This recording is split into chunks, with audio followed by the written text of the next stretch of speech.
आज हम लोग स्टार्ट कर रहे हैं पेरिकार्डियम। तो pericardium is the outer covering of the heart. ये एक्ट करता है एज प्रोटेक्टिव लेयर, ठीक है। साथ में ये क्वेश्चन का भी फंक्शन करता है किसी भी टाइप का सडन शॉक से प्रिवेंट करने के लिए। फिर ये इसको हम लोग एक फाइब्रोस सीरस लेयर बोलते हैं क्योंकि consist of fibrous and serous layer. सबसे पहले बाहर जो हमें दिख रही है ये हमारी आउटर फाइब्रस लेयर है।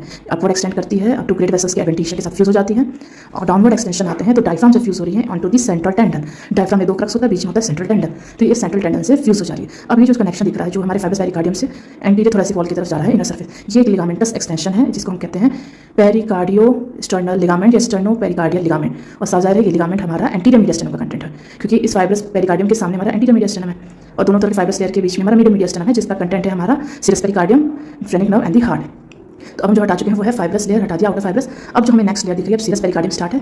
सीरस पेरिकार्डियम बेसिकली दो लेयर्स की बनी होती है। ये जो हमने होल्ड किया ये है पैराइटल पेरिकार्डियम। जब इसको हम रिफ्लेक्ट करेंगे तो अंदर हमें मिलेगी विसरल पेरिकार्डियम जो पैरेन्काइमा के साथ एडहेरेंट होती है, ठीक है। तो ये हमारी पैराइटल पेरिकार्डियम, ये दिख रही है फ्रेनिक नर्व। तो फ्रेनिक नर्व हमारी पैराइटल पेरिकार्डियम और फाइब्रस पेरिकार्डियम के बीच में रन कर रही है, ठीक है। तो ये इन दोनों नर्व्स को सप्लाई करेगी। फ्रेनिक नर्व क्योंकि सोमैटिक नर्व है इसलिए हमारा फाइब्रस पेरिकार्डियम और सीरस पेरिकार्डियम में जो हमारा पैराइटल पेरिकार्डियम है ये दोनों ही पेन सेंसिटिव है, ठीक है। अब जब इसकी ब्लड सप्लाई पे आते हैं इन दोनों लेयर्स की ब्लड सप्लाई कॉमन है। Internal thoracic artery, musculophrenic artery and the aorta. अभी हम जिसको ओपन करेंगे तो इंसीजन हम एक वर्टिकल देंगे, हॉरिजॉन्टल देंगे और 4 फ्लैप से रिफ्लेक्ट करेंगे ताकि हम लोग विसरल पेरिकार्डियम तक पहुंच सके।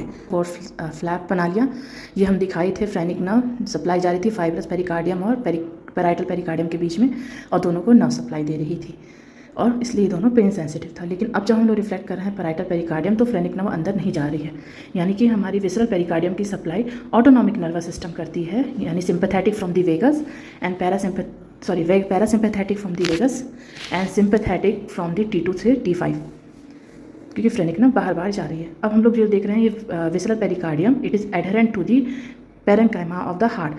हार्ट का पैरेन्काइमा जो ऑटोमोस्ट है वो है पेरिकार्डियम, तो ये फ्यूज़ होता है पेरिकार्डियम में। अब जो हमारा पैराइटल पेरिकार्डियम है और विसरल पेरिकार्डियम के बीच में जो स्पेस है इसी को कहते हैं हम लोग पेरिकार्डियल स्पेस, जिसमें नॉर्मली 15 से 20 ml फ्लूइड रहता ही है। ये चाहिए क्योंकि ये फ्रिक्शन रिड्यूस करता है, तो फ्रिक्शन रिडक्शन में ये हेल्प करता है हमारा pericardial fluid present in pericardial cavity. अब आ जाते हैं साइनसेस ऑफ द पेरिकार्डियम। तो ये साइनस भी हमारे पेरिकार्डियल कैविटी में प्रेजेंट है, यानी एक्सटेंशन ऑफ द पेरिकार्डियम। अब ये हमारे जो दिख रहे हैं यहाँ ग्रेट वेसल्स दिख रही हैं। तो हमारा पैराइटल पेरिकार्डियम सिर्फ हार्ट और विसरल पेरिकार्डियम को नहीं कवर कर रहा, रूट ऑफ ग्रेट वेसल्स भी कवर कर रहा है।